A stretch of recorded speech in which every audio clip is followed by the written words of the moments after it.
Before we begin, I would also like to add a trigger warning for anyone who is sensitive to certain topics. Please take care when you're watching this video.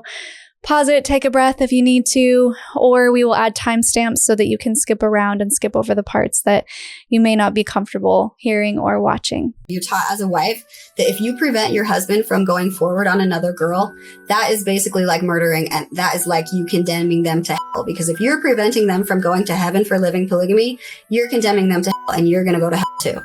And so it was always something that I had to contemplate, because of course I was against it. Of course I didn't want to live that. Of course I didn't want to have my daily life look anything like the lives I was seeing. Yeah. But there was that whole like, well, I want to do what God wants me to do. I want to go to heaven. I want to be worthy. I don't want to be damned for hell. Mm-hmm.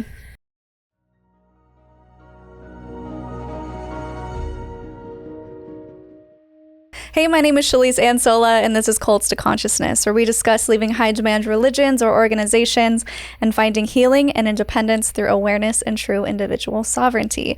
As always, if you're only listening, you want to see our faces, go to our YouTube channel at Cults to Consciousness, where you can interact with us. I love seeing your comments and this community that we have built that leaves amazing words of encouragement for our guests who are bravely coming on and telling their stories is so helpful. Remember, guys, the guests read all of the comments, and it just really means a lot when you're willing to leave a comment for them. And of course, like and subscribe, all the things.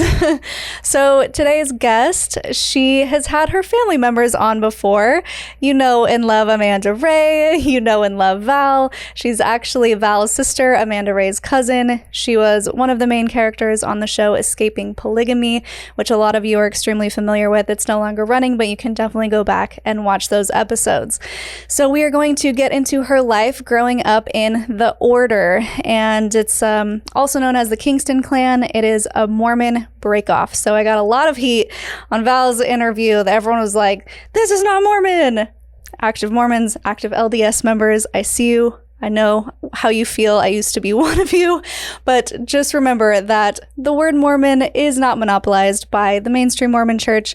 They are an actual breakoff from the actual mainstream Mormon church. When they stopped practicing polygamy, these groups decided, no, this is the way that Joseph Smith wanted, and they continued to practice polygamy and create their own sects. So not to be confused with the FLDS, which is the Warren Jeffs sect. This is the Order. We're going to get into what all of that means, but I just had to put that little disclaimer out there. So thank you so much for joining us. Shanell Snow DeRue. Hello. Hi. Thank you for having me. Absolutely. So the Order, this is the one that is most known for the incestuous relationships between husband and multiple wives. So we want to get into your specific family dynamic, and we know that your dad, his name is Daniel. We will be referring to him as Daniel throughout this interview. You grew up with him having 14 wives and 163 plus siblings. I think you mentioned you stopped counting around a decade ago. So how many siblings do you think you potentially have at this point? Well, there are a lot of people who say that he has over 200 kids, and I wouldn't put it past him. Trying to count myself, I only was able to find, get to 163 or like up to like 168.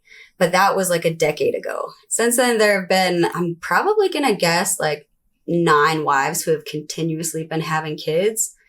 And I would guess he probably at this point does have more than 200, or maybe like 180, 190, somewhere in there. That is a lot of kids. And I'm sure everyone right now is thinking, if you haven't watched our previous videos on the Order, how is one man supposed to support all of these kids? They don't. It's so simple. They just don't. Yeah, it's really frustrating. And we're going to get into more of your living situation. But first, how many kids did you have from your mom? So my mom had 12 kids, and I'm the second oldest, but her first girl. Okay. Yeah. Val is the oldest, right? Your older brother? Mm-hmm. Yeah. Yeah. Okay. So within your family dynamic, what was it like growing up in a home where you don't see Daniel often? Or how often did you see Daniel? When did he come around? So when I was younger, Daniel, like younger, then Daniel would come around probably about 2 times a month, maybe 3 for the first few years of my life. And then after that, we would see him once or twice a month for several years. And then he's just started ignoring us even more so. And then so there were times that we would go months without seeing him. But that wasn't when I was little. Actually, when I was little, then I remember at least 3 of my uncles living with me. And Daniel was always very threatened by another male individual being in the home. So my mom made sure it was always very clear, this is Uncle so-and-so. This is my brother. This is Uncle whoever. And so when I saw Daniel being the only one that would actually stay the night in my mom's room, and not very often, then I started to put 2 and 2 together before he wanted me to know. Did he not want you to know that he was your dad? Or what do you mean by you didn't put the pieces together until later? No, I actually figured out that he was our biological father before Val did. I was just observant, I guess. Paid more attention. I don't know. I just remember being little and watching TV and seeing that families have a mom and a dad. And so then trying to be like, well, if I have a dad, I know it's not my mom's brother over here. I know it's not this uncle. I know it's not this uncle. It must be Daniel. Okay, so is it a situation that's common within the order where you're not supposed to know who your biological father is? At the time that I was growing up, yes. Actually, it was very secretive. But in the 80s, then there was a lawsuit, and the state had come after the prophet at that time, which was Daniel and Paul's father. And he had to fork over like $1 million or something like that for tax fraud or like government aid or what it was. But he had to fork over $1 million. So at that point, when I was growing up, everything needed to be secret. We don't tell anybody who your dad is. Like the outside world's not supposed to know. And even on the birth certificates, they would either just, depending on who it was, they would either leave it blank or put a false name as the father. And I think a big part of it was they were afraid of prosecution. They did, like the fathers, the husbands, they didn't want anyone to come after them for living polygamy, knowing dang well that it's illegal. Yeah. I think that's a question that people ask often in our comments is, how is the state not coming in and doing something about this when polygamy is clearly illegal? Do you have any information on why that might be the case? One, it's hard to get all the paper trails when people are not willing to talk or share the information that they have. And another thing is like, it's going to be a big, messy thing. Everyone, the polygamists, anyone in the order, anyone who's getting prosecuted, they're going to come out and be like, this is a violation of my religious rights. You're just trying to persecute me for my religion. And honestly, a big part of me feels like the government and the authorities who can actually do something just don't want to get their hands dirty. It's too messy. So they just want to push it under the rug and let somebody else deal with it in the future. Yeah, which is extremely unfortunate and not okay. Yeah. I know that we're trying to get them on the show. My cousin's husband, he actually escaped the Warren Jeffs polygamy sect. He said that he had gone to the state and he was trying to protest and get things to change, but they just didn't really do anything. And everyone's asking, why aren't people stepping in? This is clearly an unsafe situation for the children. They're not growing up in safe conditions. They are being abused in multiple ways. But the government's not doing anything, and it's just really hard to see that, especially when it's such a known occurrence. They know that it's happening. Yeah. And if you know where to look, you can find paper trails where individuals in the polygamous groups or even their businesses will donate thousands of dollars to government officials. And I don't know if it's like hush money or if it's just like pocket money or if it's just simply, hey, let's be friends. I know you're going to want to come at me in the future because somebody else is going to want to. Right. A lot of people say, oh, they're bribing the government. They're bribing the government. And it's really hard to figure out what you want to call that money. Right. And it seems like they would have quite a bit of money to bribe the government or whoever, because one of the rules, and correct me if I'm wrong, all of the kids start working really young, all of the mothers are working, and they have to give their money to their husband, to the head of the household, right? Exactly. So how my banking statement went is like at the very end of every year, I got a total of my profits for the whole year. And so I could see, hey, I made this amount of money for this year. And then my next statement that I got January statement that I actually got in February, then everything was zeroed out. It was like, because everything that I made the year before, they went and they put it in a secret savings, which does happen to be my biological father's business account, or, you know, his pot of gold, where all of his kids and all of his wives send their money. Mm-hmm. So it's not immediate. It's just like after a certain amount of time, they just like wipe the slate clean, take everything that's there and be like, start all over with nothing. That's Crazy. And just so that people understand, you have a specific bank that the order runs. It's not like your money's in Wells Fargo and they just wipe it out illegally. Everything is controlled by the order, right? Yes. Everything is in their banking system. You don't have a credit card with them. You don't have a debit card with them. If you want to spend money outside of their own businesses, you have to have cash and you have to go and get it from their bank, and you have to have a valid reason as to why you want the money, even though it's yours. Right. Even though you're entitled to the money that you worked for. And you have to get it approved to even pull it out. Yes. So that's just one of the ways that this group is obviously a high control group, high demand religion. Can you speak to some of the other ways that may be a little bit culty? I mean, there's so much to go into it.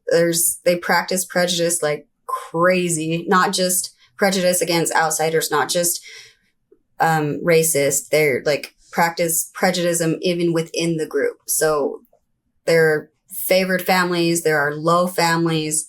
I'm assuming that growing up in, and you can correct me if I'm wrong, but growing up in the LDS church, you probably dealt with a lot of prejudices and people being very judgmental and expecting you to live up to this high standard. And if you don't, or if you cuss, or if you watch a rated R movie, then people will start being like, oh, they're bad. They're a bad example. Don't talk to them. And it's just the prejudice. And I don't know if it's called bullying. I can't think of the correct word right now, but they're very vocal about it as well. And so they're rude. And it's mostly the kids being rude, but the parents are the ones telling the kids, this person is bad. This family is bad. Don't talk to them. They cuss, or they watch rated R shows, or they read Harry Potter. Oh no, not Harry Potter. Did you read it? No, I didn't read it, but I remember Paul getting up in church and talking about how those books they bring in negative energy and a bad spirit into your home, and the kids are not supposed to be watching or reading Harry Potter. Okay. So for those who aren't familiar with mainstream Mormonism, there are lots and lots of rules. And like you mentioned, the no rated R movies, you can't drink coffee, anything with caffeine in it. So no substances at all, which seems fairly healthy, right? But they take it to the extreme. Mm-hmm. And there's a whole bunch of rules, like the purity culture thing, which is not specific to Mormonism. It's in lots of Christian denominations. And even more so when you go back to the history of the church, like the roots of it, the main leaders who started it and founded it, there's so much racism and so much misogyny. And honestly, the quotes would just blow your mind. In fact, we did a whole episode, like I think it was like episode 5 or something on the channel, where we brought on someone who has an account called True Mormon Quotes, and we brought up actual quotes from the leaders of the past, and it's so disgusting. But the reason I bring this up is because what we're talking about today, the order, is fundamentalist Mormonism. And as you probably know, anything that is within fundamentalism is like the core, the original beliefs of the church. So even though mainstream Mormonism has tried to move away from the racism and the homophobia and all of that stuff, when we get into the fundamentalist side of things and the religions that said, no, they were doing it right the first time, that's why you get so many extremes.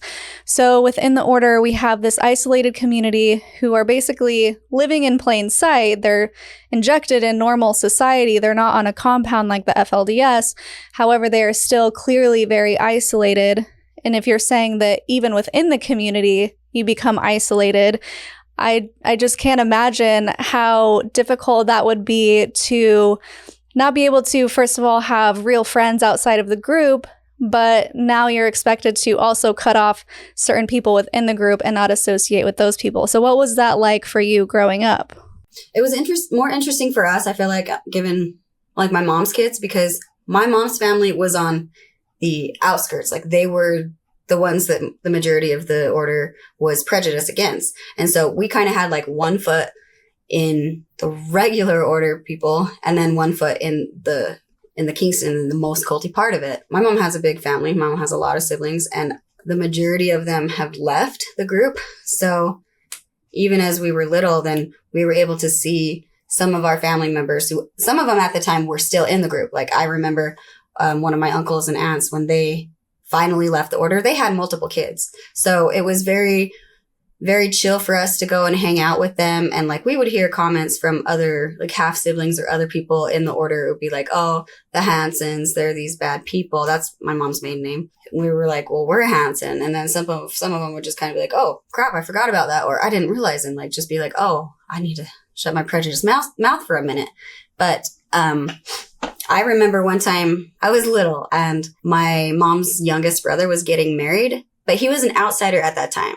So we went to his wedding, and then in between his wedding and reception, we had to go to Daniel's office so that Daniel could talk to us about how it is very important that we don't associate with outsiders and that we don't have that outside influence in our life. And that the only reason that it's okay that we're going to his wedding and reception today is because weddings and marriage are sacred to the Lord. And he is your mom's brother. So this time it's okay. But he needed to make sure that we knew that we weren't allowed to have them in our life, and we weren't supposed to associate with them on any other occasion for the most part, which we didn't exactly follow.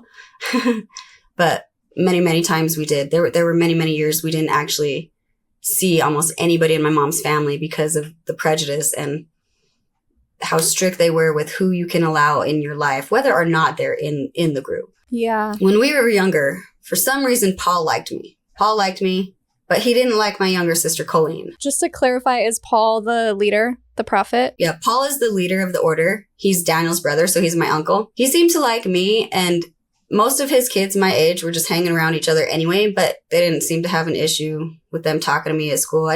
We didn't have birthday parties or anything like that together. But when my sister Colleen, who's only 3 years younger than me, she's having birthday parties and she wants to invite Paul's kids, and they're not allowed to go because apparently Colleen was a bad example, even though he seemed to like me. Okay. That's just one example, I guess, of the prejudices in the family. Like certain individuals, they'll like some of them and not others, whether they're in the same family or not, whether they're your own kid or not. Yeah.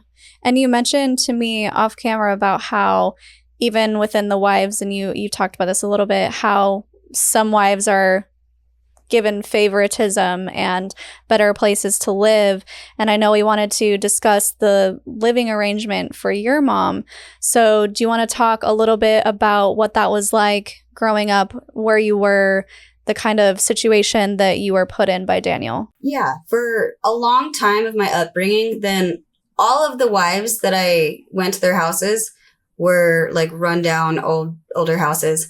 But as time went on and families grew, and they needed more houses and whatever, then there were certain wives who would get the bigger house or the newer house, or certain wives who actually could get a remodel in the house. And it was always dependent on his favorite. Sometimes it would be the first wife or the youngest wife or the hottest wife. The favoritism is very, very clear. It's not spoken, but it is very clearly pictured right in front of you. And your mom was number 7 in the lineup, right? Yes, my mom was number 7. Okay, so could you describe for us, and I saw the episode where you're walking through this apartment of your mom's and you're trying to get her to leave, get her to get out of this situation. And the camera crew kind of walked through the home and pointed out some of the issues that needed to be fixed that clearly weren't being fixed, and it was creating a safety hazard for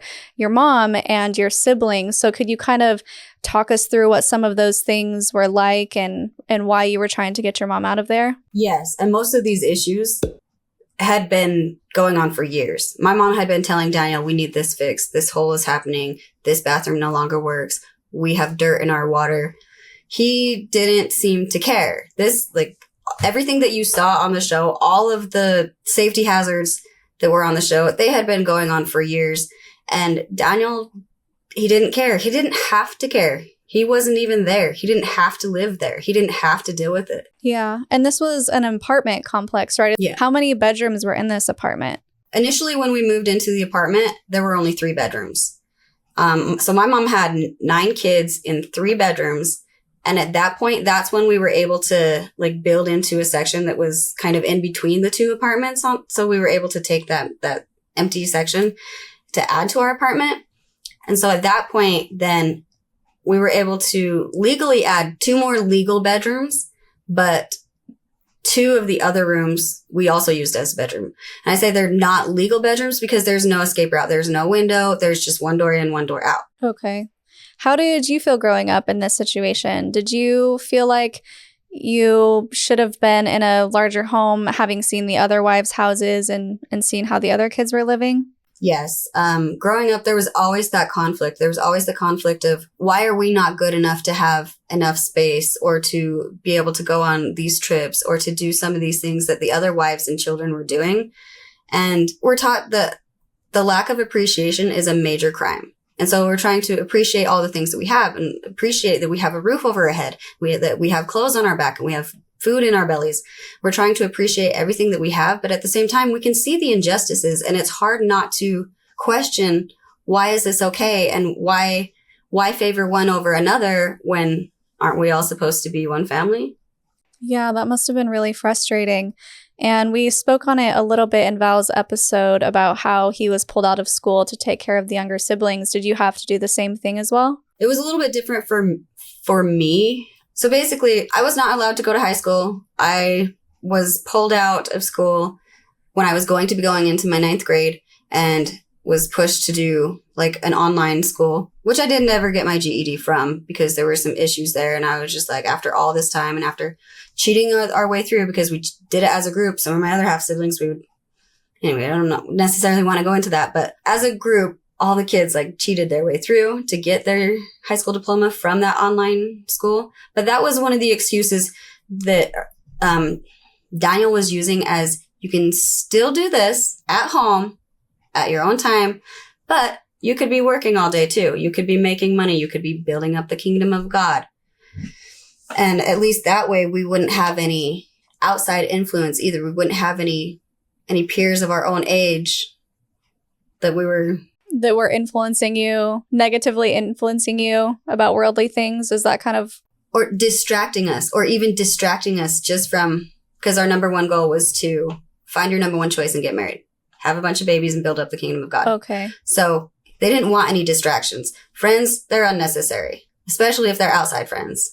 But what is necessary is going to work and building up the kingdom of God and helping mom with the kids and with the house. Right. And building up the kingdom of God essentially means just making money for Daniel or the church. Basically, it's about making monies and making babies for the church. Yeah. For the leaders and the church. How old were you when you were first expected to start working? Well, my mom took me to work several times when I was little. And of course, I was expected to help her when I was there. But by the time, like when I was 8, when a lot of kids would be expected to start working, that's when I started babysitting my siblings and being like expected to be more of the mom influence in the household. So I didn't actually start working until I was 13, like officially as a job. But here and there, you know, for the summer months, for the weekends, days after school, it was very known and like, I guess accepted. It was just normal to me that we go to work with mom. We do the custodial work. We sweep the floors. We wash stuff down. We do the filing. You know, we know our ABCs. We know that we can file this behind the right letter. So a lot of just stupid little things that most adults don't want to do. And if a child's there, they're like, do it for free. And this is when you were under 8 years old. Yes, this was when I was little, like younger than that. After being 8 years old as well, but pretty much as soon as the time presented itself, that's when you start working. Now, once you were expected to become the babysitter for your siblings, is that something that you were excited to do? Because I know, at least in mainstream Mormonism, they really drill it in your head that your only purpose as a woman is to become a wife and a mother and all of that. Although they don't really start training the kids for that until around 12 when they officially start teaching it. But sure? If you're doing this, I know, I'm not totally sure. I'm like, you know what, let me think back in the memory bank here. Just singing all the songs. Someone pointed out in the comments that we talk about we sing in primary school, I love to see the temple, I'm going there someday. And I'm like, yeah, but I think as a kid in my brain, I didn't connect the temple with marriage at that point. Yeah. you know, you just see a castle and you're like, I can't wait to go there as a child. But yeah, I'm sure there's subliminal messaging before they actually start teaching you the lessons at 12. But for you, you're already put in that mother role at 8 years old, which is so young to be caring for other siblings. How many siblings did you have to babysit when you were that age? Do you remember? When I was 8? Yeah. Let's see. Let me count. 6 kids at that time. And then about 4 years later, maybe a little bit longer, then another kid came along and another kid came along and another kid came along. But actually, I wouldn't call it subliminal messaging. It was very clear. It was very direct. Before we were ever 12 years old, we knew exactly what was expected of us. I knew when I was like, I want to say like 5 or 6, maybe 7, but like super, super young, because they teach you pretty much as soon as you are old enough to start listening. They teach you that the most important thing in life is to find your number one choice, marry who you're supposed to marry, have a bunch of babies, and build up the kingdom of God. Mm-hmm. So it was very direct. It was very direct. There was no question about it. It wasn't subliminal. They didn't start, for a lot of people, they didn't start pushing until they were about 12 years old, like pushing. But at that point, it's not just pushing, hey, this is what you need to do. It's pushing, who are you going to marry? Who do you think you're supposed to marry? Like, it's that.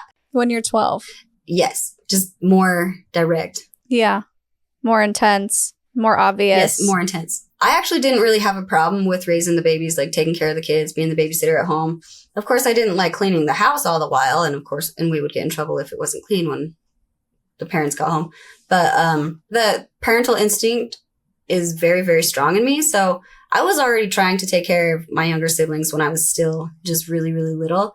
So I actually, most of the time, until I was a little bit older, I preferred to stay home and watch my siblings. I remember being babysat at some of the other wives' house, several of the other wives' house, and seeing just the way a lot of them treated my siblings and how they treated us. And it was very, very clear that we were not favored. It was very, very clear that it didn't matter that we're supposed to be their kids as siblings or that we're supposed to be their husband's kids.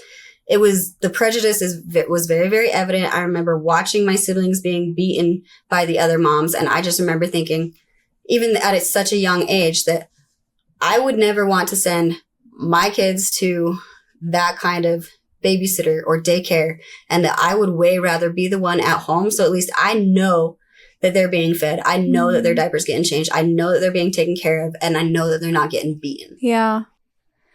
Wow, you had that parental instinct at such a young age, and it's really sweet knowing that you just really wanted to protect your siblings, and I'm happy that they had you to do so.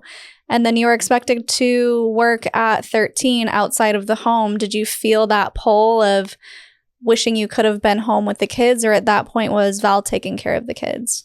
No, at that point, Val was also working somewhere else too. I think it was our younger sisters who were taking care of the kids. I actually was excited to start working, knowing that so many of my half siblings had been working since they were like 8 years old, or some of them even a little bit younger.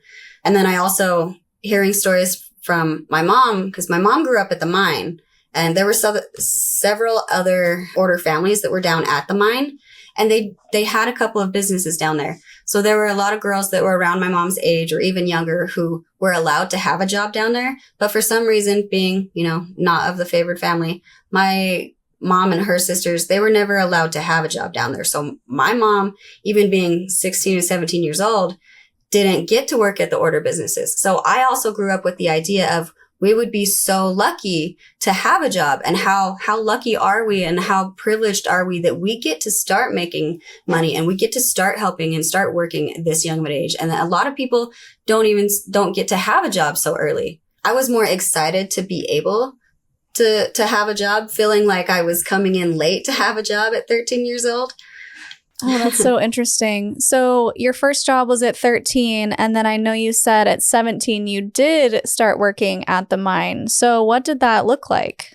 The summer when I was 17, I got my first outside job. I was able to work with one of my aunts who's an outsider. She's never been in the group. And working with her, then we formed a plan that I was going to go stay with her and my uncle, and I was going to go back to high school for the senior year, the last year of high school I would have been able to go to. And by then I'd worked for Daniel at several different of his businesses, and I'd had and other order businesses. I wouldn't say they were like such bad experiences, but okay, so some of them were really bad experiences. A lot of them, they were very deceitful, and I wasn't getting paid what they said I would be getting paid.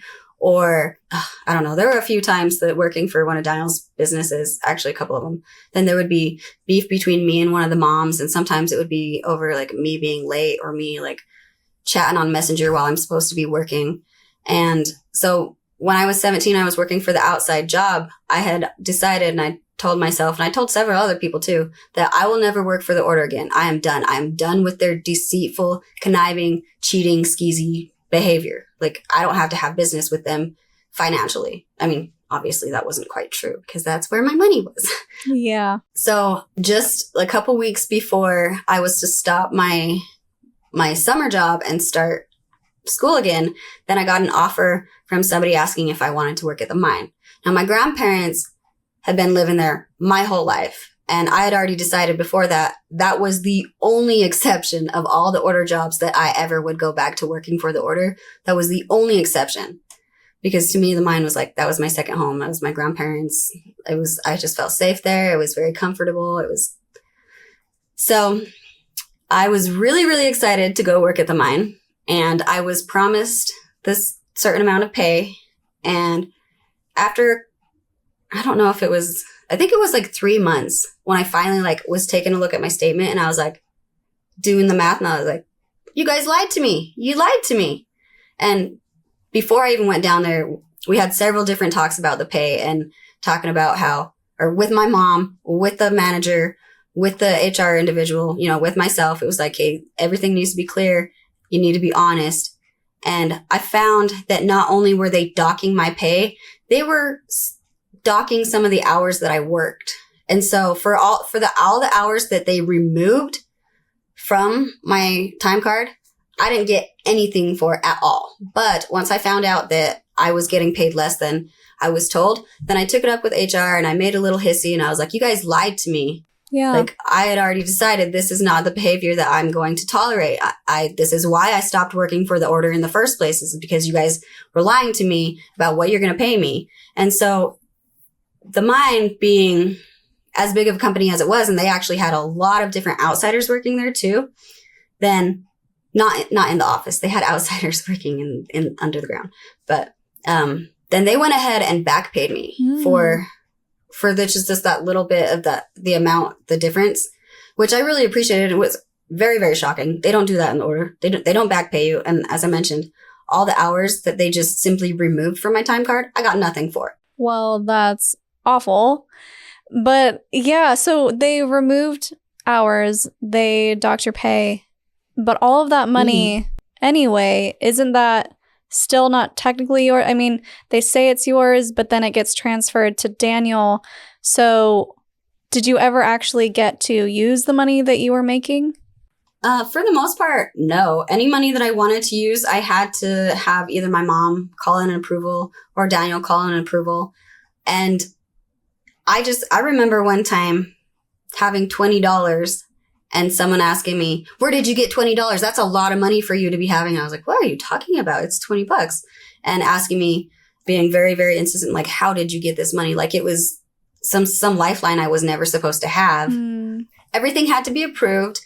And you always had to have a reason, a valid reason for it to be approved. So the majority of the time that I was able to spend any money, it was just like anywhere between $3 and $10. And a lot of that was actually somebody else from the group coming to the office and being like, hey, I need to get this amount of money from Shanell's account.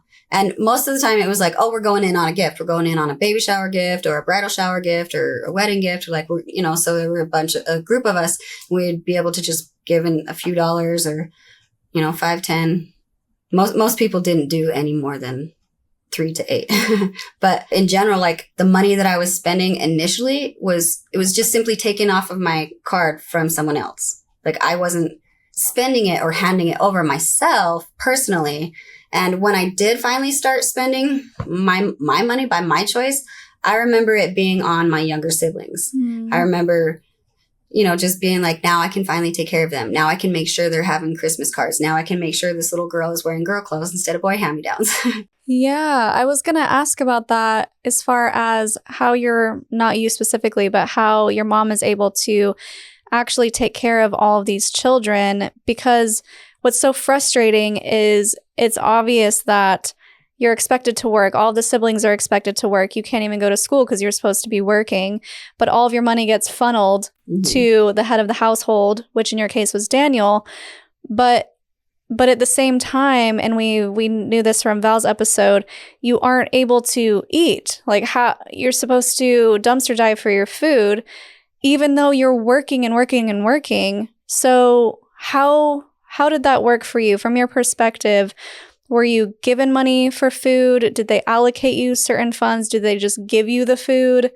Well, anything you can get for free is a blessing, and food is not to be wasted, even if it's bad. We were being brought up by people who were brought up after the whole depression and all of that. So we were taught that waste not, want not. And we were even told that, like, you can have a bowl of food in front of you that is not at its peak. It might be a little bit old, but having that bowl of food is better than having nothing. And you need to be grateful for what you have. And for us, for the most part, my mom actually was pretty good about making sure there was food. We actually did have, like, our pantry always had, cans or packages or whatever. We always had something. So if we were really hungry, we could go open a can of olives or, like, warm up a can of beans or things like that most kids don't actually want to go for. But when we moved to that apartment that you guys saw on the show, we moved to that when I was 8 years old. And that actually, it's on the farm. So across the street from where we were living, then they had this big area where local stores or businesses would, like, come and dump their food that was either expired or just about to go expired, because it was supposed to go towards the livestock to feed all the pigs. And I don't know if the cows eat it or not, but it was supposed to go towards the livestock. So when they would get their batch, then those of us, because there were several different order members on that property, those of us that were on the property were like, yay, they did the run, they came. So, like, as kids would be, like, scouring, kind of like little rats, scouring to see what treats we can get out of, we called it the bargain bin for a long time. They also did what we call, like, a milk run. And, like, because they had an agreement with, like, a dairy factory that, like, some of the stuff, when it's getting old, it can go to the livestock and go to the pigs. And so we would do a run, and we'd always do it at night because it would be us kids coming. So we'd get, like, crates of milk and of cottage cheese and sour cream and just stuff like that. And most of that went straight towards the wives' houses and their kitchens. And, like, most of it didn't actually go to the livestock, at least if it was, quote unquote, still edible. So is this something that was approved, or did you have to sneak it off of this property? Oh, no, it was approved. Okay. It was approved. I don't know if this is, like, true or not, but I remember some of the other kids at the farm telling me that that one time they, like, called up a store, was like, hey, I'm so-and-so from the health department, and I just want to let you know we're coming in for an inspection. And the next thing they know, they get, like, a truckload of just, like Val was saying, ho-hos and Twinkies and snowballs and, like, and, like, licorice and just a bunch of, like, sugary snacks that are not good anymore. And it was very normal for everybody on the farm. It wasn't just those of us on the farm that was getting the food. People would call families to come and pick stuff up. People would load stuff up in their trucks and in their cars and take it to church or take it to the school and be like, this is what we have available. And keep in mind, yes, most, if not everything, was already expired. And if it wasn't already expired, it was about to be. Okay, so I just want to make sure I'm understanding. You weren't necessarily given money from the jobs and the work that you were providing to go to the grocery store and pay for groceries. No, absolutely not. Especially because the grocery store that we're supposed to be going to is the Order's grocery store. And we don't need cash for that because they have in their own system, they can just take it straight from our account. Or if it's already been pre-approved, then we already have kind of like a gift card that's in the business's system. Like we already have that much to go toward there. Okay. Interesting. So what about the other random day-to-day things like toilet paper or shampoo or toothpaste? For the most part, everything had to be as cheap as we can manage. I know we used, as a kid, we used Suave and VOA. I think that's what it's called, so many times. I hated it. So it wasn't until like when I was actually making my own money, that's when I finally got to decide what kind of shampoo and conditioner I used. And basically we just had what we were given. And if we could get anything in bulk, like that was always the best idea, because normally in bulk you get it for a cheaper deal. Mm-hmm. Often we had like cases and just like a whole stock of like tomato sauce. Like get it by the case, because going and buying 1 or 2 or 3 or 5 or 6 cans wasn't quite enough. We needed to get the whole 24 can case because that was going to save us money. Yeah. I think that's how many cans come in the case. So I guess I just want to reiterate to everyone watching that this level of poverty that you were forced to live under, it seemed like it was unnecessary because you were making money, you were working. And so it seemed like you're working and you give everything away and then you don't get anything in return to sustain these families, these huge families that are also an unnecessary thing. A man doesn't need 14 wives. Mm-hmm. And so that's where my frustration comes in, because I'm not saying that being poor is bad or wrong. I know a lot of people struggle and that's okay. I understand that. But it seems like it's unnecessary poverty. Did you feel the same way, or do you currently feel the same way? Oh, absolutely. It was a little bit more difficult to challenge when I was younger, because my mindset was more in the group and it was more clear to me that we live consecration. Yeah. We give all of our incomings and outgoings to the Lord. We are building up the kingdom of God. And we were well aware too that the order had several different businesses, and those businesses need to make money too. And those businesses need to buy the things, to sell the things, and some of the businesses did have outside employees, not very many, but some of them did at the time. And so we were very aware that this was to build the kingdom of God. And of course, with the whole, like, as I mentioned, lack of appreciation is a major crime. We were to be grateful for the things that we do have. And even at that, like, and my mom, even though my mom's working, she doesn't have any money for the kids, because she's paying rent. She's buying the food. She's buying the clothes. She's buying anything that the kids need for school. And like a lot of the clothes that we got, they were hand-me-downs from someone else. And I was always excited to get hand-me-downs, because to me, that was new clothes. That means I get to get something new. Mm-hmm. And there were so many kids.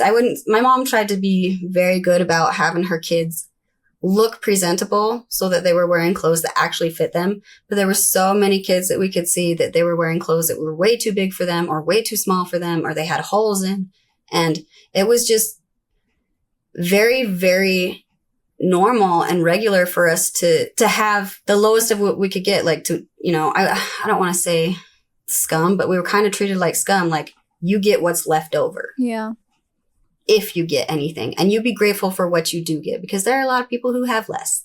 And I did want to clarify too, based on what Val told us, is that your mom was paying rent to Daniel, even though Daniel technically or in some way owned the apartment. Yes. Daniel owned the apartment, but it wasn't in his name. And they do that connivingly so that if the government were to ever come after him, they couldn't touch the apartment or the businesses that he quote unquote owns, because it's not under his name. It's like a LLC. LLC. Yeah. I don't know if that's if that's how it was, but kind of like, so it's a business thing. So he's ahead of it and he owns it and he's in charge of all of that, but it doesn't have to be in his name. That way no one can come after him for it. But yes, so technically he owned the apartment that my mom was living in, and she still had to pay him rent every single month. And if she got a job or if she got a raise, or if she got a job that paid more than what the previous job paid, her rent went up. That way he could make sure that she never had anything left over. Wow. Daniel is the worst. And we already know that. But I also, because we haven't touched on it quite so much in this episode.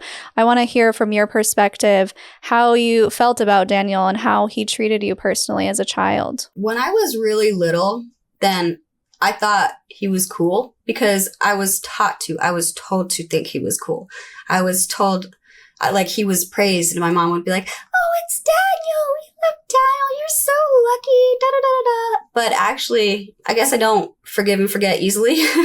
So when I was little, like I mentioned, that paternal instinct in me is very strong. I always wanted to help take care of people. I always wanted to help. I always wanted to just be like, what needs to be done? Babies need to be taken care of, whatever. So one time then, Daniel comes out of the bathroom and he asks my mom, where are my glasses? And me being a kid who's lost things several times, I knew dang well the first place you look is where they go.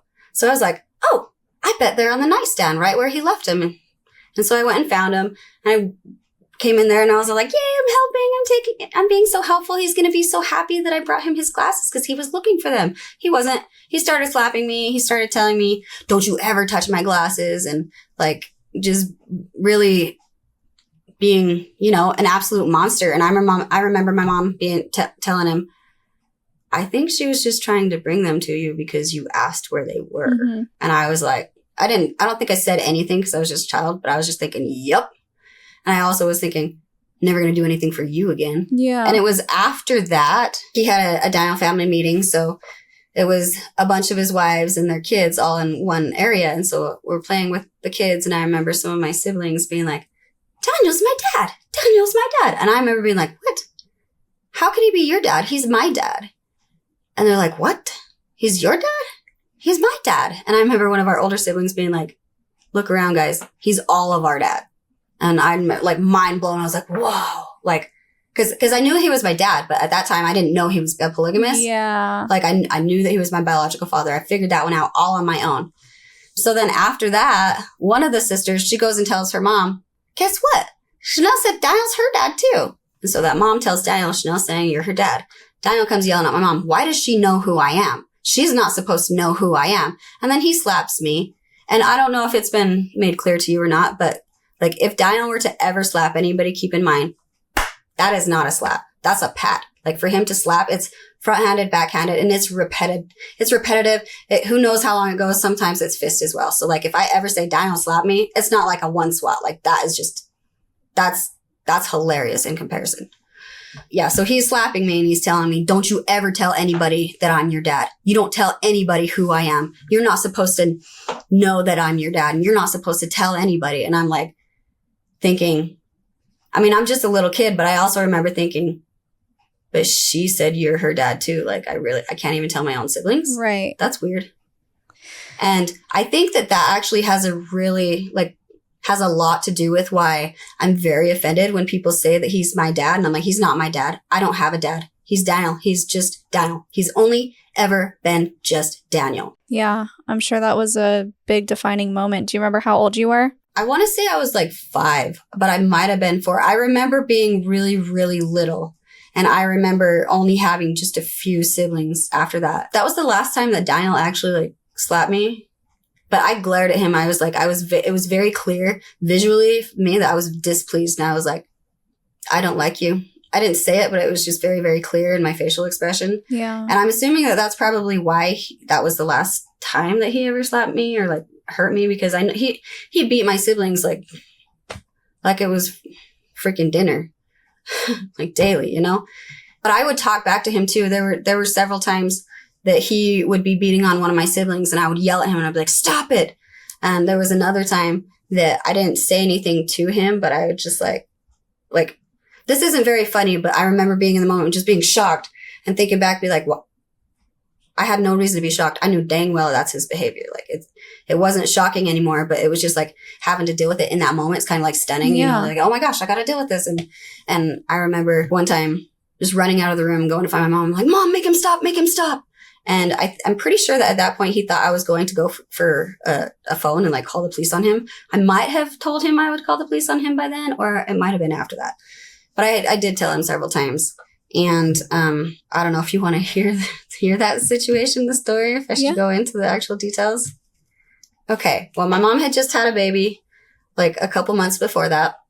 but one of the wives at Washakie was pregnant and she was about to have a baby, but she had to stay down because I don't know, there was spotting or whatever there was. She had to stay down. So my mom was like, well, it's summertime. My kids just got out of school. I don't have a job right now because I just had a baby. We could go up there. Yeah. So my mom and her 9 kids, we went up to stay with this other wife. My mom did the cooking. She did the cleaning. And us kids, like, we helped with some of the stuff around the farm. So I was watching my little brothers, like, play peekaboo. You know, they were on one side of the TV and, like, kind of putting their heads out and just playing peekaboo with each other and then giggling. And I just remember thinking, that's cute. They're not harming anybody. They're not doing anything. And suddenly Dino's, like, stomping down the hall and, like, thinking that he's, like, in a hurry. He's going to go walk out the door. And, like, he has somewhere to be. He comes in, he picks up the youngest brother. I thought he was, like, 2, but he might have been, like, 3. Anyways, he picks up the youngest brother. His hair was a little bit longer at the time. He, like, picks him up by his hair and he starts slapping him. I see his feet come off of the floor. I see it. And I'm like, oh my gosh. And Daniel's just slapping and he's telling him, shut up. Shut up. And I was just like, oh my gosh, I don't know what to do. So I ran into the room and I was like, Mom, make him stop, make him stop. And so then Daniel comes in there and he's like, what's going on? I refused to look at him. I wouldn't talk to him. My mom's like, I don't know, Shanell, what's going on? And I just wouldn't acknowledge him. And then Daniel's like, I was just disciplining him. And then I acknowledge him. Then I look him straight in the eye and I'm like, that's not discipline. That's abuse. And that was just one of the times. I do want to say, though, I feel like for a lot of the times that my mom wasn't able to stop Daniel or wasn't able to protect us, there were a lot of times that she did. There were a lot of times that at least she was, like, vocally on our side. Yeah. And one example I want to say is I was either 5 years old or 6 years old. And Daniel was at our house. We were all up at the table for breakfast, except one of my sisters. And he was like, well, where is she? She needs to be in here eating with everybody else. My mom was like, well, she's feeling sick. And he's like, well, she needs to be in here eating with everybody else. So my mom goes and gets her. And when she comes in, Daniel's like, I have a spot for you right here, right next to me. Come sit by me. Actually, it was the other side. It was that side for me because I was on the other side of the table. But, and then she's like, she's just sitting there. She's not eating. It's a bowl of oats, like raw oats with milk that he's expecting her to eat as breakfast. And he starts trying to force the spoon into her mouth. And she's like fighting it, holding her mouth shut and like, just like, no, I don't want to have it. And so he slaps her and then he forces it in her mouth. And it's a big, massive bite. Like a little 2-3-year-old should not be having that size of a bite. And so she's like, he's telling her, chew it and swallow it. And she starts like gagging on it. And she ends up like gagging and spitting, and it got on him. So he was so pissed and he like starts slapping her some more and forcing some more. And she ends up throwing up and he's still trying to force her to eat it. And while slapping her, and then she ends up with a bloody nose. And then I find her just like, stop it. She's sick. Then I can't remember like exactly like what he did at that point, if he started talking to me or if he started talking to my mom. But then my mom did intervene like with him. So then I was able, like, I got up and I like was able to take my sister away from him and took her into the bathroom, helped her get a clean shirt on, wash off her face, just help clean her up and take care of her like that. But I do remember like for that situation, the only reason I was able to take care of my sister is because my mom was the middleman between, so like she was standing between me and Daniel. So Daniel couldn't stop me from taking care of her. And, yeah, so obviously I ended up getting like a rocky relationship with Daniel that he formed. All the while, my mom's still telling us, we're so lucky to be a part of Daniel's family. You're so lucky to have some of your best friends being your own siblings. And I even remember my mom talking to me about like, so the prejudice is very clear. Even when I was little, it was very, very clear. It was really annoying. We'd have some cousins or their cousins just being like, you guys are bad. You guys are bad. We're Kingston. You're Hanson. And we'd be like, Daniel's like, we're Kingston too. Mm-hmm. But, so the prejudice was very, very clear. And so I remember my mom telling me, when I was little, mentioning that there are a lot of people who they act like being part of Ortella and LaDonna's family means that you're better than everybody else. But the truth is, we're expected to uphold higher standards than most people. So we need to behave better than what we see other people behaving. And so I really loved the way that my mom like explain that, because I was like, well, that makes sense, but then also made sense to why some of these other kids be like, I'm better than you, I'm Houston, I'm Paul's kid, look at me, you know. Also, Daniel, I don't think he really liked me back. I don't know. Probably not. He didn't seem like a guy who actually likes his kids. My mom would tell us that we're so lucky to be a part of Daniel's family, and she would like praise him and like really try to encourage us just loving him, and like really tried to make sure that her kids would fawn over him. And if he wasn't, like, if his behavior wasn't the way it is and the way it was, it would have worked. Like, we would have fallen for it. We would have fallen for it. We would have felt like, oh, we're so lucky. Oh, he's so cool. Oh, he's such a nice guy. But the truth is, he was not a nice guy. And my mom, Daniel would actually, he would get mad at my mom, and he would yell at her and ask her, why aren't your kids coming and saying bye to me after church? And so we started getting in trouble for not going into the main building after church and going to say bye to him. So there would be several times that my mom would get into the vehicle after church and say, did you guys go say bye to Daniel? I'd be like, no. She's like, hey, go say bye to Daniel. Go say bye to Daniel. And after some time, then I was just like, she's going to send me in anyway. I don't want to say bye to Daniel. I don't want to touch him. I don't want to shake his hand, have that awkward hug kiss thing that he does. I don't want to see him. I don't want to talk to him. So I was like, well, if she's going to send me in to go say bye anyway, I'll just go say bye to Paul. So then I'd stand in the little line with Paul's kids and like shake his hand and give him a little hug. And like, and that might be one of the reasons that that Paul liked me. But so then I'd come back to the car, and she'd be like, did you say bye?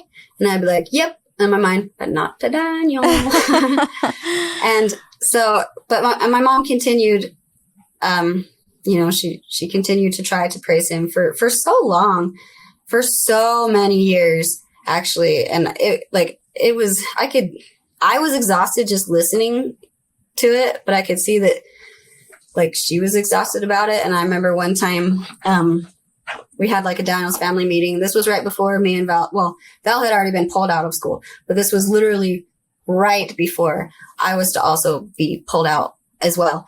And we had a Daniel family meeting, whatever. Afterwards, then me and Val go and get in the car and just wait for my mom. And when she gets in the car, then she asks us, did you say bye to Daniel? We're like, no. She says, okay, go in and say bye to Daniel. So we're like, fine, whatever. So reluctantly, we go back in and we get up to him, and he's got a couple of wives around him. He's got several different kids around him. And then he starts telling us, your mom's a liar.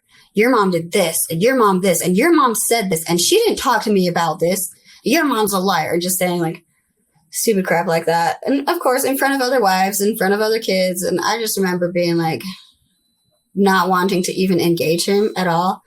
So we go out so me and Val would get back in the car, and mom pulls away. And then once again, she starts going off on how we're lucky to be a part of his family and this and that. And I was like, Mom, stop saying all this nice crap about Daniel. Do you know what he's saying about you behind your back? And so I start telling her some of the things that he was saying. And she just kind of like, slowly after that, it might not have been as slowly, but like just kind of stopped trying to fool us, because she could see we can see, we know better. And how is that fair for her to behind Daniel's back praise him and make him sound like such a sweet guy and such a blessing for all of us, whereas with the roles reversed, he's talking crap about her and telling us that she's this horrible person, and telling his other wives and kids. And actually, even after that too. Actually, no, it was before that we were hearing from some other kids in the family that in their family meeting, like not that it was a meeting, but like when he's in their home and he's talking to that wife and those kids, then he was telling his kids, don't be a wife like Shirley. She asks questions. She doesn't fit in. Like, don't be like Shirley. Don't be a wife like Shirley. So it wasn't just him saying it to us in front of other people. It was like he was literally going to his other families and talking crap about his family. Jeez. It seems like your mom had some sort of fear towards him, because clearly she is stuck in this situation where she's being forced to praise him in a way and keep you guys happy and wants you guys to think of him in a certain light. Do you think that he was also abusing your mom? Absolutely. He was abusing my mom. She says that it wasn't physically, but emotionally, mentally, spiritually, he was definitely abusing her. And one thing that my mom didn't realize is like, I overheard so much. I overheard a lot. And one of the reasons that I overheard so many things that she wouldn't tell us kids like what was going on. She wouldn't tell us kids what Daniel was saying to her or what he was doing or how he would ignore her or disregard her or like go off on some vacation with some other wife during her birthday and like, you know, other things. She wouldn't say that to us. But, so me and Val grew up pretty close. We were always good friends, but I would also pick fights with him. Like I would just kind of tease him and pick fights with him. And I remember telling myself that the person who wants to win the most is the one who's going to win the most. It doesn't matter that I'm smaller. It doesn't matter that I'm a girl. I could still win him. I don't think I did. But anyway, so I would pick fights with him. And then, some of the times, like I would go hide under my mom's bed. And so several of those times my mom would come in there and like get on the phone and then start talking. I'd be like, oh my gosh, Daniel said this to her. Oh my gosh, he did this. And I would just kind of like start inside me, just getting really, really, really angry and like defensive and protective for my mom, you know, and just being really angry. And at first, like I would start crawling out from under the bed. And then my mom would be like, what are you doing in here? Don't climb under my bed. Don't climb under my bed. So then there was a couple of times that I had already been told to stop climbing under there, that I just waited until mom was off the phone. So like there would be times that I was under the bed for the whole conversation, just hearing everything that she would never tell her kids. And just me being like, I don't know why she's praising him. I don't know why he thinks that he's worthy of being respected. I don't know what the heck is like why they think this is okay, but I'm sure as hell not okay with it. Yeah, and based off of some of the interviews that I've conducted in the past, it seems like that's very common in these abusive relationships where the woman or whoever it is that's being abused is kind of blinded by some of the things that are going on and they're stuck in this cycle. And it's very common with narcissistic relationships, of course, too, where the narcissist feeds off of this other person, wanting them, and they'll give them breadcrumbs of love and, oh, I love you so much, and just enough to keep them on the hook. And then they can turn around and abuse them, and they still have this person who's being abused. They're wanting their affection and their love and craving their love and affection. So I think that's very common, and I just kind of wanted to point that out as well. Mm-hmm. I think I was 16 or else I was just barely 17 when it was just before I was 17 when like males in the group would finally start coming to talk to Daniel about taking my hand in marriage. But before that, I had at least 2 other sisters my age, younger than me actually, get married. And I remember Daniel telling me, nobody wants you, Shanell. Nobody wants you. You're too sassy. You're a rebel, and nobody likes that behavior. Nobody wants you.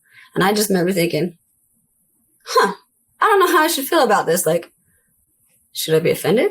Should I be glad? Because for a long time, I would go back and forth when I was little. There would be times I'd be like, I'm not going to get married till I'm 16. And then times I'd be like, I'm not going to get married till I'm 18.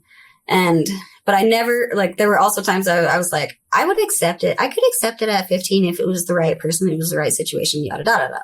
Oh, my goodness. We were at her reception. I just remember Daniel being like, it's so nice to have her married off. Like, she had just barely turned 16 2 months before that. And I was just like, oh, my gosh. No, nice to have her married off. Yeah, very clear. You're stupid. I see your words. I hear them. Jeez. And I just want to point out, too, that this is a common thing. It's not an odd thing for someone to get married at 16. This is very normal within the group, right? Even sometimes a little bit younger. Most girls in the group, most girls actually do get married at 16. Some of them at 17. And the ones who are getting married at 18 these days, it's typically because they're marrying a polygamist and they're trying to cover their tracks a little bit and be like, well, at least she's of legal age. The youngest I remember hearing of anybody getting married, I was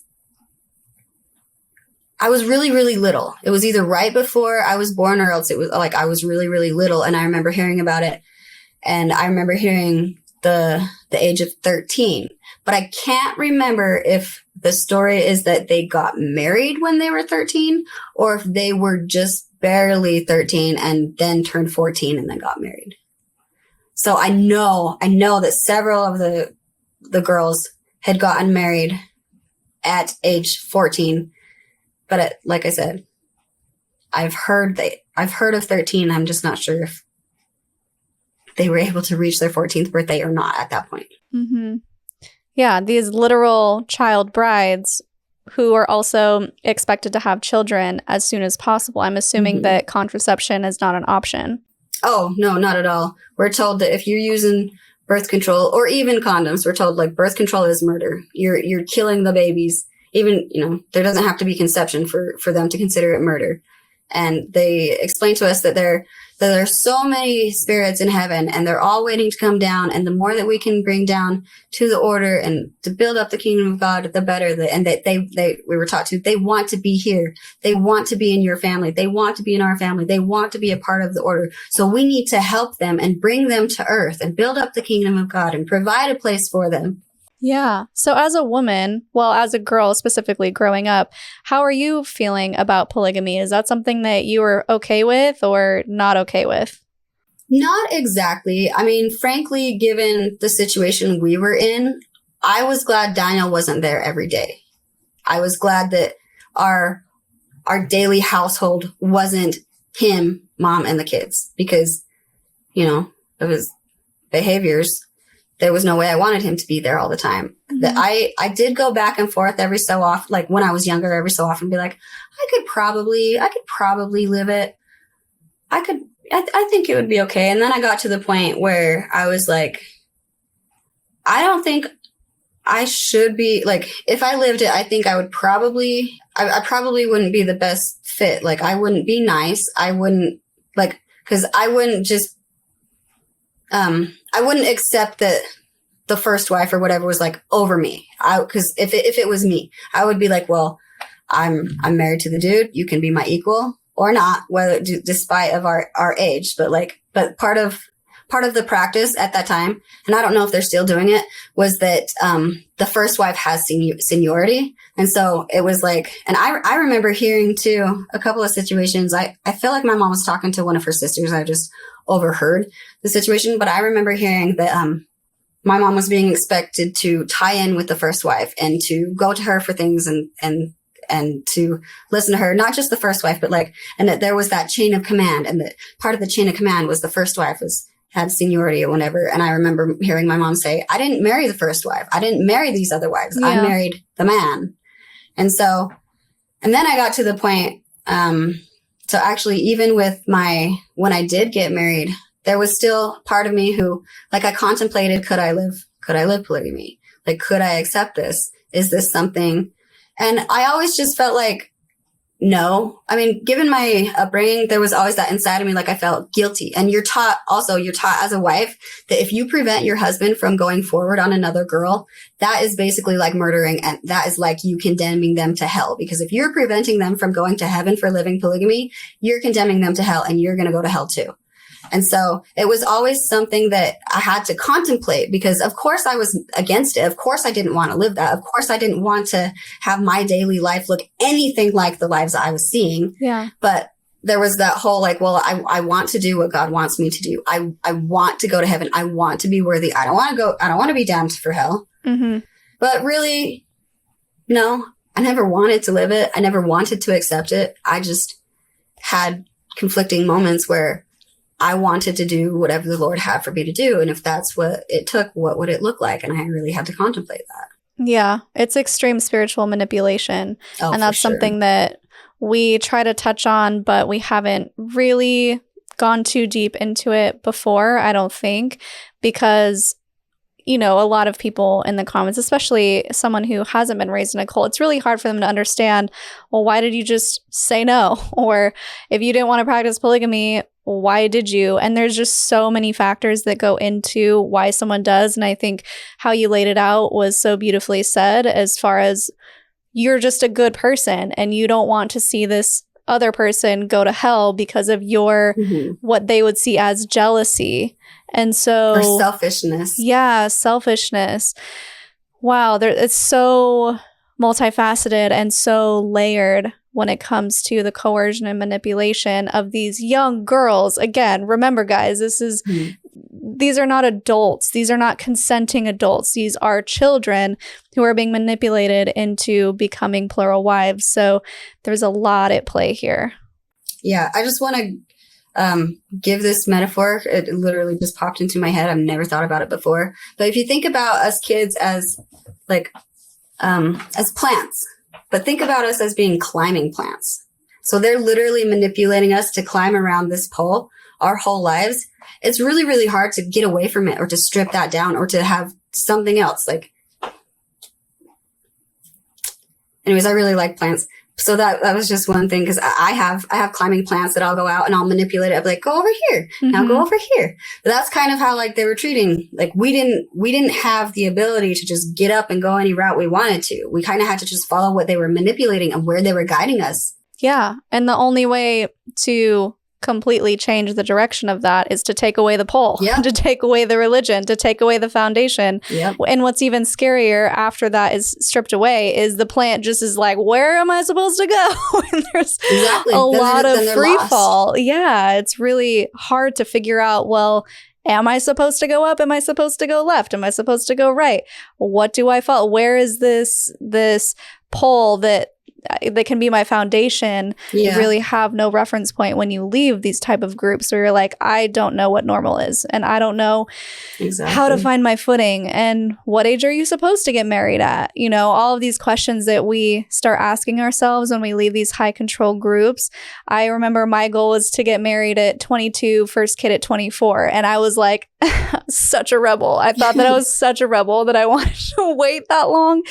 My goodness. And also have to point out, if that's something that you choose to do out of your own volition, if you are in the outside world and you're like, I want to get married at 22, please, that's amazing. Good for you.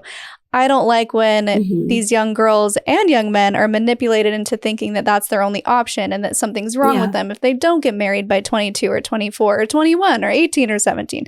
So that's why we really dig into these topics and get into the nitty-gritty and the details, because that's what's so important, is the manipulation, not necessarily the way people are living, but how they are being forced to live in this certain way. I remember asking questions and really trying to understand, well, what is this group? What are our beliefs? Why do we believe this? And I remember hearing that living polygamy, it's supposed to teach you sacrifice and patience and faith. And I was like, well, where's the sacrifice? And I remember and self-control or something like that. And I remember most of it being directed on the women. Well, overcome jealousy and to love other people's kids, even though they didn't practice that, and just certain other things. And I'm like, okay, but where's the sacrifice for the guy? And then them being their time with their family. They don't have the time to spend with all of their wives or all of their kids. So they have to sacrifice that time with their family. And I just remember thinking that was one of the stupidest things I ever heard, because you don't sacrifice your relationship with one child to simply take care of another child, or same, a wife. If you're living polygamy, to me, I was like, it didn't make sense to be like, I have to sacrifice my time with your family so I can go spend time with their family. That's not that's their choice. That's literally the way I saw it, was literally down being like, I don't want to hang out with you. I have people who are more willing to kiss my ass than you are. Yeah, it's not fair in the slightest. But we're almost out of time, Shanell. We have so much to talk about, and I think we need to do a second episode. So I would like to leave us on a little bit of a cliffhanger here for our part 2, where we are going to get into, in the next episode, how you went about finding your husband in the order, how you were kind of forced to or pressured to get married at such a young age. And then we're going to talk about your relationship within the order and all of the scary, awful things that went on within that relationship that ultimately led to you wanting to escape and get out of there, and not only escape, but turn around and create this TV show where you are continuing to help other people escape the order and everything that goes along with that, the behind the scenes. So before we go, I need your Linda Listen moment, your sassy statement towards someone who's pissed you off, as the viral video with the arguing toddler goes, or inspiration for our viewers. Linda, listen. If something seems off, if it doesn't feel right, it's probably not. Inspect it. Keep your questions to yourself if you don't feel safe enough to ask them to somebody else, but ask your questions. Ask them and try to figure out why something is the way it is, especially if it doesn't seem right. That's solid advice. I stand behind that advice. Great, Linda, listen. Okay, so guys, thank you so much for joining us, for watching. We're going to have a whole nother episode that you're definitely going to want to tune in for. And if you want to find Shanell, you can find her on socials. We'll put all of the links in the description below, but her Instagram is at Shanell Snow. You can find her on Facebook, facebook.com/Shanell.Snow, and we will be seeing more of her. Thank you again. It's been really great hearing your story and connecting with you. And guys, if you want to support the podcast, liking, sharing, subscribing, commenting, of course, words of encouragement for Shanell here today. And another big way to support is by getting some of our merch. So happy that we just released it a few weeks ago. We have, oh yeah, she's wearing one right now. I'm sorry for what I said when I was in a cult. That's one of our favorites. Actually, that's the one that's been selling the most out of the store. We have Apostates Unite. We even have a specific shirt from Val's Linda Listen, which, what was it? Linda Listen, You're a Goddamn Unicorn. So we have a few versions of that. And Amanda has one too, the Linda Listen, Don't Boink Your Sisters. So we got some fun stuff over there. You can find it at courtstoconsciousness.com under our merch tab. And you can also become a supporter over on Patreon if you want to do that, patreon.com/courtstoconsciousness. And if you like this video, I will link 2 more down here that you can check out. And until next time, follow your highest excitement, be conscious, and be well.